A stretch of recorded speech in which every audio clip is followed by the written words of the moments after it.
Mübariz Bey, şəhidimiz Səbuhinin qardaşı Sənan Bəy xəstədir. Alo. Alo.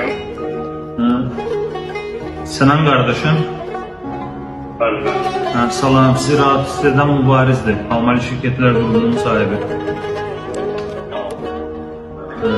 Sizi rahatsız etməmin səbəbi şəhid qardaşımız Səbuhinin adına gəmi vermək istiyoruz. Adını yaşatmaq istiyoruz. Əgər siz də xeyir duanızı versəz bir qardaş kimi noyabr ayı, dekabr ayı içində bir quru yük gəmimizə adını verəcəyik. Allah sizden razı olsun. Kardeşimin de mekanı cennet olsun. Çok mənə kötü təsir etti. Eşittiğime göre öksüzler evinde böyümüşsünüz ikiniz de, iki kardeşler. Evet. Əziz kardeşim, mən də sizin kardeşiniz. Her zaman bu mənim telefonum her zaman 24 saat zəng edə bilərsiniz. Ne lazımdır biz sizin yanınızdayıq.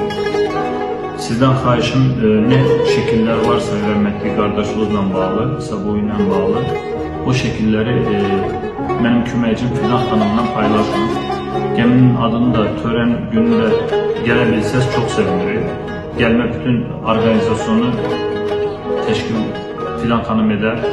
Biz siz burada qarşılarıq, qonağımız olarsınız, gəminin adını veririz, sonra da çıxıb gelirsiniz.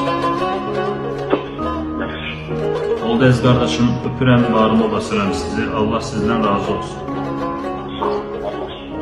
Allah'a emanet olun. Sağ olun.